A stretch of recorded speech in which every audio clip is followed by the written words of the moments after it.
Hola, buenos días. El día de hoy hablaremos yo con mi equipo sobre uno de los temas que son más relevantes en la atención clínica, ya que se presenta de manera muy repentina y esto corresponde a los síntomas nasales y sinusales. Hablando un poco sobre la clínica, esto es de los síntomas que radican mediante alguna patógeno, alguna inflamación, alguna infección, alguna alergia o algún traumatismo. Y bueno, para entender un poco mejor este tema, vamos a hablar un poco sobre su anatomía, que va a ser sobre la nariz y sobre las vías aéreas superiores y sobre su fisiología. Y bueno, la anatomía básica empieza con la nariz, que esta se divide en dos, que va a ser la nariz externa, que es la que todos podemos ver, y la cavidad nasal, que esta es como que la más importante. Y bueno, la nariz externa está conformada por una estructura osteocartilaginosa que proporciona soporte y la morfología facial. Está constituida principalmente por los huesos nasales y por la porción inferior por los cartílagos laterales y alares. Hablando ya internamente, tenemos a la cavidad nasal, que esta se extiende desde las narinas hasta las coanas, que las coanas son las que se comunican con la nasofaringe. Y bueno, su función del tabique, que es el que divide a la cavidad, a la cavidad externa de la nariz, va a ser mantener la simetría anatómica y favorece una adecuada dinámica del flujo del aire. Y bueno, ya hablando un poco más internamente, tenemos a los cornetes nasales, que también se le pueden denominar como conchas nasales. Estos son tres, que son cornete superior, cornete inferior y cornete medio. Los cornetes son proyecciones que están cubiertas por mucosa respiratoria, que estos nos sirven para aumentar la superficie de contacto con el aire inspirado. Y bueno, en la región superior de la cavidad se localiza el epitelio olfatorio, que se encarga en la percepción sensorial del olfato. Y bueno, ahora vamos a hablar sobre los senos paranasales. ¿Y qué son los senos paranasales? Estos senos paranasales son cavidades neumáticas. ¿Por qué se les llaman neumáticas? Son porque estos están llenos de aire y de mucosa, que estos nos ayudan a humidificar el aire, disminuir el peso, pero eso lo voy a explicar un poco más adelante. Y bueno, los senos paranasales se dividen en cuatro: maxilares, facial, frontal, etmoidal y esfenoidal. Y bueno, ¿para qué sirven? Como ya lo había mencionado, ayudan para humidificar propiamente el aire, también para disminuir el peso del cráneo, también participa en la resonancia de la voz y la producción de moco, como ya lo había dicho, de que estaban llenos de moco, ayudan también a la producción de moco y a la contribución del acondicionamiento del aire. Y bueno, ahora vamos a pasar hacia la fisiología nasal. ¿Y qué es la fisiología o en qué ayuda? Y bueno, nos ayuda en 5 puntos, que va a ser primeramente en la filtración del aire, que va a ser inspirado. También nos van a ayudar a la humidificación del aire, como ya lo había mencionado. Luego al calentamiento del aire y la función olfatoria, que esa va a ser que puedan transformar, que las células olfatorias pueden transformar los estímulos químicos en señales nerviosas, ya para que posteriormente sean conducidas hacia el bulbo olfatorio. Y bueno, ya como última función de esta sería la función inmunológica. Y bueno, en esta función sería una de las más importantes, ya que nos ayuda a prevenir enfermedades, ya que en esa nos ayuda a producir algunas proteínas que nos ayudan a contrastar todas estas toxinas, esos patógenos que nos entran cuando respiramos. Y también nos ayudan a la producción y la activación de los mediadores inflamatorios. Y bueno, eso sería todo como introducción. A continuación mis compañeros les hablarán un poco más sobre el tema, que son los síntomas nasales y sinusales. Síntomas nasales frecuentes. Buen día, doctora y compañeros. A mí me corresponde explicar la semiología de los síntomas nasales más frecuentes en la consulta general. Estos síntomas representan la respuesta inmediata de la mucosa nasal ante estímulos inflamatorios, alérgicos o mecánicos. Bueno, primero iniciamos por la obstrucción nasal, que clínicamente la debemos registrar como insuficiencia ventilatoria nasal. La definimos como la percepción subjetiva de un paso de aire reducido o completamente ausente a través de las fosas nasales. ¿Por qué y cómo se produce? Fisiopatológicamente dividimos sus causas en dos grandes grupos. Causas inflamatorias o mucosas. Aquí el espacio para que pase el aire se reduce porque hay una congestión pasiva de los plexos venosos de los cornetes, lo que genera edema e ingurgitación de la mucosa. Esto es lo que ocurre típicamente en la rinitis alérgica, las infecciones virales como el resfriado común y en las rinosinusitis. Causas estructurales o mecánicas. En este caso, el problema es un obstáculo físico-anatómico. El ejemplo más común es la desviación del tabique nasal, seguido por la hipertrofia ósea o mucosa de los cornetes, o la presencia de pólipos nasales, que son masas degenerativas benignas que bloquean mecánicamente la luz de la fosa nasal. Segundo, rinorrea. La definimos como la hipersecreción y emisión de moco proveniente de las glándulas nasales y las células caliciformes. ¿Por qué y cómo se produce? Se desencadena por una estimulación del sistema nervioso parasimpático o la acción local de mediadores inflamatorios que aumentan la permeabilidad capilar y la producción glandular. Semiológicamente, lo más importante es analizar sus características físicas, ya que el aspecto del moco nos orienta directamente hacia la etiología. Por ejemplo, si es acuosa o hialina, es un líquido claro, transparente, de baja viscosidad que se produce por transudación plasmática. Es el signo característico de la fase inicial de una virosis respiratoria o de una crisis de rinitis alérgica. Luego, la mucosa es un moco blanquecino y espeso, indica un proceso subagudo donde hay mayor concentración de mucina y proteínas debido a una inflamación prolongada. Mucopurulenta o purulenta es una secreción espesa de color amarillo o verdoso. Este cambio de color se debe a la lisis masiva de neutrófilos y la presencia de la enzima mieloperoxidasa. Nos indica colonización bacteriana o una rinosinusitis aguda.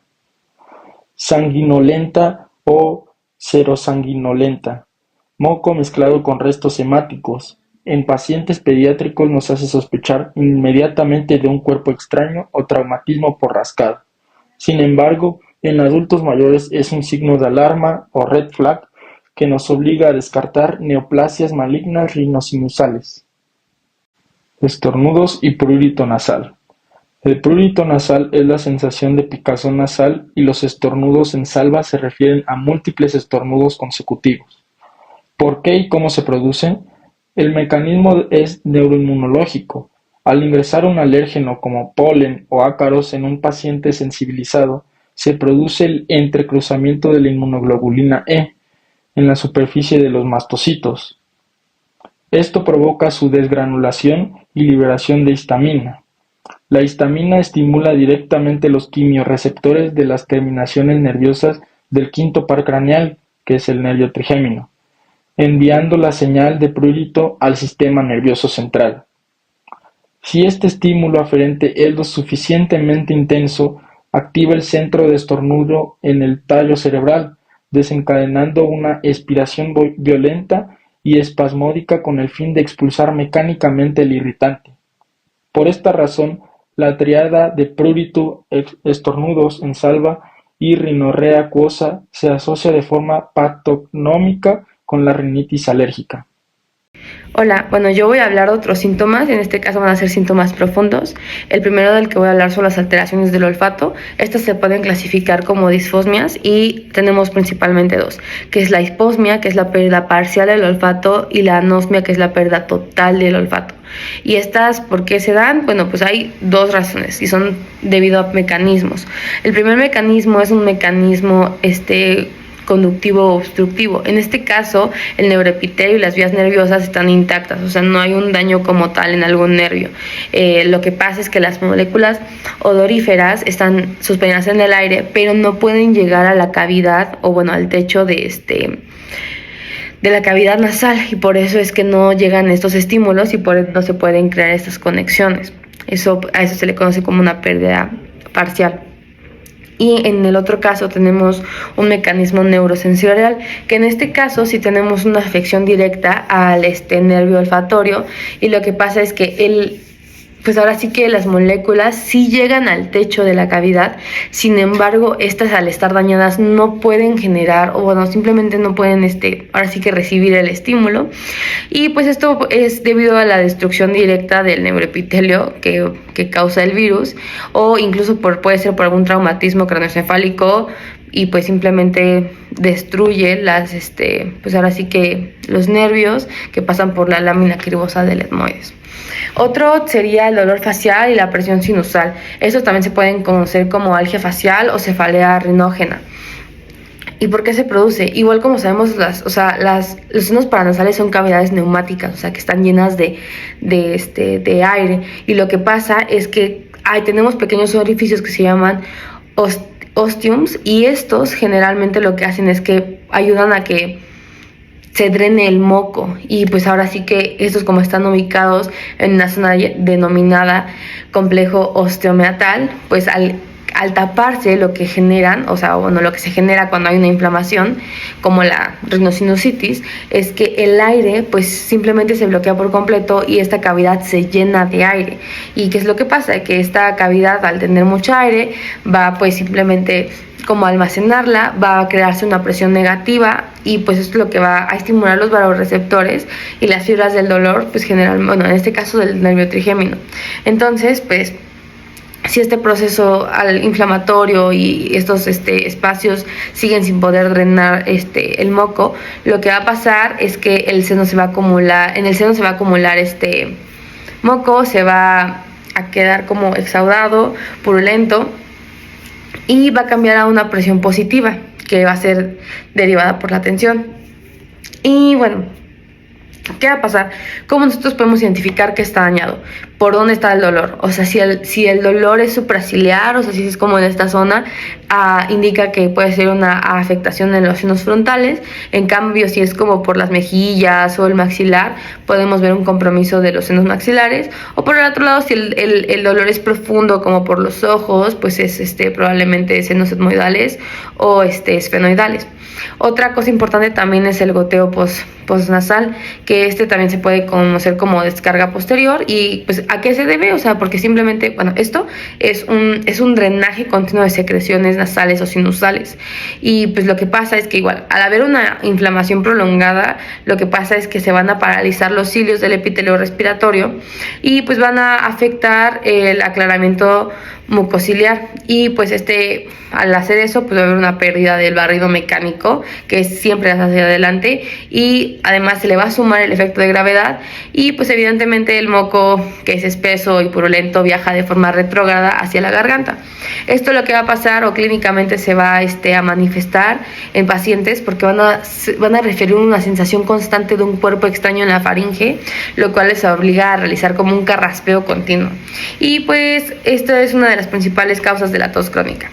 Por otro lado, tenemos la epistaxis, que pues simplemente la vamos a definir como una hemorragia activa que se origina en el interior de las fosas nasales, y pues se ocurre pues simplemente por la ruptura de vasos sanguíneos que irrigan la mucosa nasal. Y pues en semiología es fundamental saber pues cuál es el origen anatómico, porque pues puede haber epistaxis anterior, epistaxis posterior, y esta va a también ayudarnos a determinar pues que si es pues ahora sí que si viene de una red anastomótica, pues ahora sí muy superficial, o si en cambio cuando hay algún traumatismo leve, pues o sea, se puede originar otro lado, o pues simplemente cuando ahora sí que, sobre todo pues saber que cuando es una epistaxis posterior, podemos o tenemos que saber que corresponde a una verdadera urgencia médica, porque el sangrado es profundo y se origina en vasos de muy grande calibre. La rinorrea es la expulsión de secreción nasal al exterior a través de las narinas o de manera posterior, que puede ser hacia la faringe. Esta se produce por una estimulación de las glándulas mucosas y seromucosas de la cavidad nasal y de los senos paranasales. Pues las características del moco, porque hay varios tipos de moco, uno es hialino o acuoso, que es claro y fluido. Este es causado generalmente por la rinitis alérgica, rinitis viral en fase inicial o rinitis vasomotora. Una señal de alerta es si es unilateral, constante y si aumenta al inclinarse hacia el frente tras un antecedente de traumatismo craneal. Otro es el moco purulento. Este es espeso, amarillo o verdoso, y este es clásico en la rhinositis bacteriana aguda o de fases avanzadas de infecciones virales. Otra es la serosanguinolenta, que sus causas más comunes son procesos granulomatosos, infecciones específicas como tuberculosis nasal o neoplasias nasosinusales. De ahí seguimos con la anamnesis, que aquí se pregunta la temporalidad. Por ejemplo, si es aguda, que dura menos de 4 semanas y nos puede orientar a procesos infecciosos virales o bacterianos, o también puede ser crónica, que dura más de 12 semanas y nos orienta a una rinitis alérgica, pólipos nasales o rinosinusitis crónica.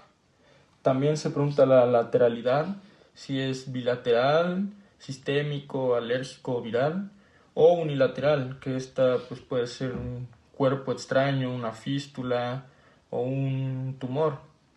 También preguntamos síntomas acompañantes como la obstrucción nasal, dolor facial, presión maxilar, que nos indica sinusitis, anosmia, prurito ocular o faringio, que es alergia. De ahí seguimos con la exploración física, que es la rinoscopía anterior, y esta es fundamental en el consultorio general y se ocupa el otoscopio, y aquí pues se evalúa lo que es el estado de la mucosa, si es pálida, si es violácea, si es eritematosa, edematosa, o si tiene presencia de estructuras como pólipos nasales, desviaciones septales o cualquier otra cosa que altere el drenaje. Y también pues se hace lo que es la palpación, buscar el dolor a la presión en puntos sinusales como son el frontal y el maxilar. La epistaxis es el sangrado que se origina en la mucosa nasal, cavidad nasal o nasofaringe. Es un motivo frecuente de consulta y aunque la mayoría de los casos son leves y autolimitados, es importante realizar un abordaje adecuado para identificar pacientes con mayor riesgo. Desde el punto de vista semiológico, lo más importante es caracterizar el sangrado, identificar posibles causas y evaluar si existen datos de alarma. La epistaxis se clasifica principalmente en anterior y posterior según el sitio de origen del sangrado. La epistaxis anterior representa aproximadamente el 90 al 95% de los casos y generalmente se origina en el plexo de Kisselbach, una zona muy vascularizada localizada en la parte anterior del tabique nasal. Es la presentación más frecuente y suele manifestarse como sangrado visible por una sola fosa nasal. En cambio, la epistaxis posterior tiene un origen más profundo, generalmente relacionado con ramas arteriales posteriores y suele ser más grave, debido a que puede presentar sangrado abundante hacia la faringe. Es más común en adultos mayores y en pacientes con factores vasculares. Dentro de las causas más frecuentes podemos encontrar factores locales como el traumatismo digital, la sequedad de la mucosa nasal y procesos inflamatorios como la rinitis. También existen factores que pueden favorecer o prolongar el sangrado, como la hipertensión arterial y el uso de anticoagulantes o antiagregantes. Para eso, antes de intervenir, se suele realizar un interrogatorio dirigido para caracterizar el episodio actual. Es importante preguntar la duración del sangrado, cantidad, si es unilateral o bilateral, si ha ocurrido previamente, si hubo algún traumatismo y qué medicamentos utiliza el paciente, especialmente en el caso de los anticoagulantes. Como primera medida terapéutica, se suele recomendar la compresión directa. El paciente debe inclinar la cabeza hacia adelante para evitar la dilución de sangre y se debe comprimir firmemente las alas nasales durante aproximadamente de 5 a 10 minutos. Si el sangrado persiste, el manejo puede escalarse progresivamente con vasoconstricción de tópicos, cauterización química o taponamiento nasal anterior. Es importante identificar signos de alarma que indiquen mayor gravedad, como sangrado abundante, compromiso hemodinámico con datos de choques hipovolémicos, sangrado por ambas fosas nasales o episodios recurrentes frecuentes. En casos que no respondan al manejo inicial, pueden requerirse intervenciones más avanzadas como procedimientos quirúrgicos o embolización. Aunque la epistaxis es un motivo común de consulta, una adecuada historia clínica y exploración física permiten diferenciar casos simples de aquellos que requieren una intervención especializada. Finalmente, para ejemplificar la importancia del abordaje de la epistaxis, seleccionamos un fragmento de la serie Grey's Anatomy donde se presenta el caso de un paciente que llega al servicio de urgencias con sangrado nasal muy persistente. Aunque este se trata de una representación muy dramatizada, permite observar un punto importante.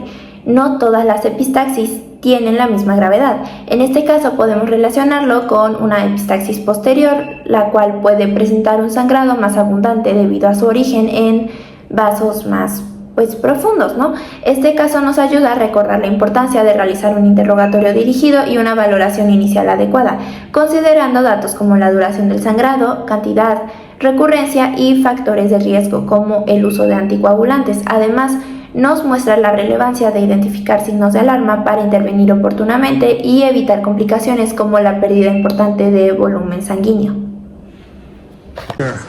Yo, dude, little help.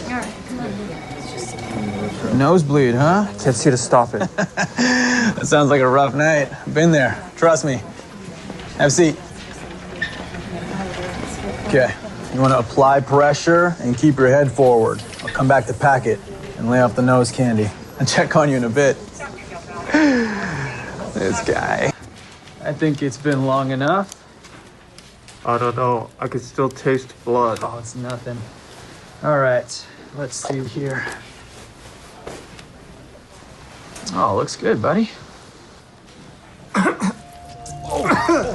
PGT or neuro. I need Foley, acting, suction. I need an attending. All right, call a code. What the hell's going on? Uncontrolled posterior bleed. Yeah, I got that. Why the hell isn't this guy already in an OR? Ask him. All right, back off. Back. Let's go. We need to get him intubated. Open a central line kit, get some O-neg here right away. You, what's his bleeding time, clotting factors? I don't remember. I was juggling my Did you even go to med school? What are his labs? I don't. But did you even do a physical exam? No labs were ever ordered. How long has this patient been here? Bleeding in the ER? It's not my fault. He was fine. How long? 5 hours. Yeah, I can't visualize anything. Get me a Crite kit. You go put the IR suite on standby. You, now, go! Buenas tardes. Para finalizar esta exposición, hablaré sobre los estudios complementarios y los principales datos de alarma que debemos considerar en pacientes con rinorrea y epistaxis. Como ya se mencionó, en los apartados anteriores, la historia clínica y la exploración física constituyen en base del diagnóstico. Sin embargo, en determinados pacientes es necesario solicitar estudios complementarios para confirmar la causa del problema, evaluar su gravedad y orientar su tratamiento. Dentro de estos estudios, uno de los más utilizados es la biometría hemática. Este estudio permite valorar la hemoglobina y el hematocrito para determinar si existe pérdida sanguínea significativa, especialmente en pacientes con epistaxis recurrente o abundante. Además, proporciona información sobre el número de plaquetas, lo cual es importante porque en algunas alteraciones plaquetarias pueden favorecer los sangrados. También puede solicitarse pruebas de coagulación como el tipo de protombina, el tiempo parcial de tromboplastina activada y en el INR. Estos estudios son especialmente útiles en pacientes que presentan hemorragias recurrentes, antecedentes de trastornos de coagulación o que reciben tratamiento con anticoagulantes. En cuanto a los estudios de la imagen, la tomografía computarizada de senos paranasales es considerada el estudio de elección para evaluar sinusitis crónica. Además, permite identificar complicaciones, alteraciones anatómicas, fracturas faciales y algunas lesiones ocupativas. Por esta razón, es una de las herramientas diagnósticas más importantes dentro de la patología nasosinusal. Otra es la resonancia magnética. Esta suele reservarse para casos específicos en los que existe sospecha de tumores o de afección de tejidos blandos, ya que ofrece una mejor visualización de estas estructuras y también de otro lado es fundamental reconocer los datos de alarma. En el caso de la rinorrea, debemos prestar especialmente atención a una secreción unilateral persistente. La presencia de sangre en las secreciones y a los casos en los que exista sospecha de fuga de líquido cefalorraquídeo, particularmente después de traumatismos craneoencefálicos o procedimientos quirúrgicos. Después, bueno, respecto a la epistaxis, los signos de alarma incluyen hemorragias masivas, recurrencias frecuentes o datos de inestabilidad hemodinámica, como hipotensión, taquicardia, mareo o alteración del estado de conciencia. Estos pacientes requieren valorización inmediata y en muchas ocasiones manejo especializado. Como conclusión, podemos decir que los síntomas nasales y sinusales más frecuentes incluyen la obstrucción nasal, la rinorrea, los estornudos, el prurito nasal, las alteraciones del olfato, el dolor facial y la epistaxis. Aunque la mayoría de los casos corresponden a enfermedades benignas, una adecuada historia clínica y exploración física completa siguen siendo las herramientas más importantes para orientar el diagnóstico. Los estudios complementarios permiten confiar la etiología y valorar la gravedad de cada caso, mientras que la identificación temprana de los signos de alarma fácilmente es una referencia oportuna y disminuye el riesgo de complicaciones. Muchas gracias.